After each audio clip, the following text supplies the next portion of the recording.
Okay, David, this is an example of my product photography. This would be like for a car dealership who wants to sell cars online and be able to show off the entire car in 3 dimensions. Or for, let's say, a racing car owner who wants to 3D photograph his Ferrari, to show his friends. This type of photography could pay very well if I can get clients, especially a car dealership. Because this is very labor intensive. I had to take close to 700 pictures of this car to get this resolution, and they had to be perfect pictures. And I had to use a special rig that I developed. So even though I took these pictures manually, I had to use a special rig to get the thing uniform, and I had to use, it was a cloudy day, so I had uniform lighting. So I didn't use strobes or flashes or anything like that. I just used the clouds. They were bright clouds, so that was good.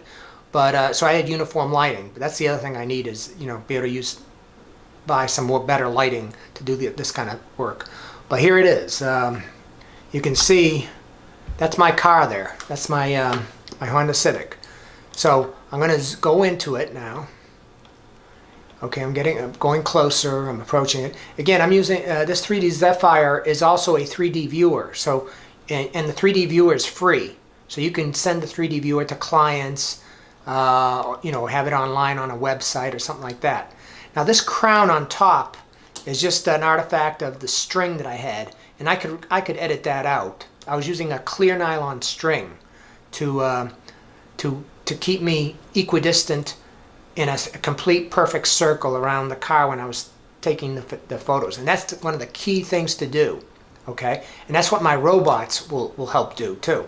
So here it is. It has trouble getting glass, but I was surprised at how much glass it did get, because clear stuff it has trouble with.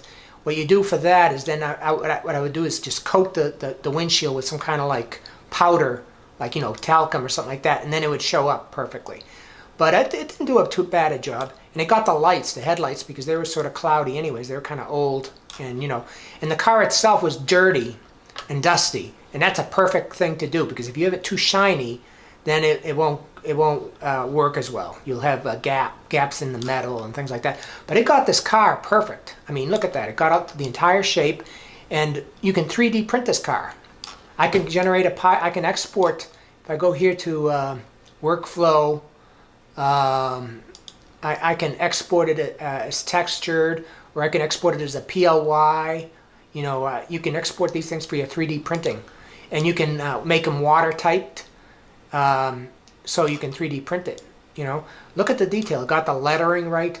The Cyclops that we had could do this for very small objects, but not for the size of the car. And really, I'm getting much better results than even the Cyclops here. And this was just hand done with a special rig that I came up with, a special photography rig, which my robot would eventually encompass. It would use the same technique. So this is my technique I developed, and I haven't seen people do this kind of thing. If you went around with a car with a one of those flying helicopters with the camera on it, you would get it, but it wouldn't look as sharp as this. I mean, this thing got very sharp detail. It got everything. It got the tires. It got it even got my dents from the accident. This is where it could be used for like a car insurance. For accidents, you could show the company, hey, somebody hit me there, and somebody actually did hit me when I was Ubering. They sideswiped me in a Uber parking lot. So, and look, that's the top view, and I wasn't even on top. The software generated that just from me just holding the angle down on the car with a high tripod. Okay, and it came out amazing. I mean, this is one of my best scans of a real product. Of course, the car wasn't moving, it wasn't alive or anything, it wasn't a person. If it's a person, the person breathes, and that causes errors, and that's why to do a person, you really have to move fast. But actually, even to get better pictures than this, my robot would make it doable. And this thing took me about 2 hours to do. I had to go around it like 3 times in a circle and take tons of pictures. I think this one took about 1,000 pictures to get this resolution. And that's the limit of the demo software that I have. The unlimited version, it costs too much. The one that costs $1,000 is around $300. but I have a 14-day demo of it. But the one that's unlimited pictures, which they use for UAVs, for those helicopter stuff, will also do 4K video. It'll extract frames from 4K video. And I've tried the 4K video, and I didn't get any results like this. Okay?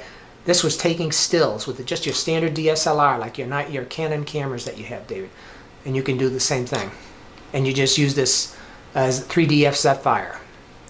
And you know, if I can get like clients like from car dealerships and everything, I'm going to try to demonstrate this on Patreon. You know, this could be big bucks. And this was what we had talked about a long time ago, and I've made it happen for real, as you can see. And let me show you what it looks like if I can look at the meshes. Look at that. Look at that. That's the cloud. Okay, that's the dense cloud right there. I can look at the sparse cloud. This was the sparse cloud. Okay, and then I can look at well, that's the full shaded version. But right here, you can see all the connected triangles. See?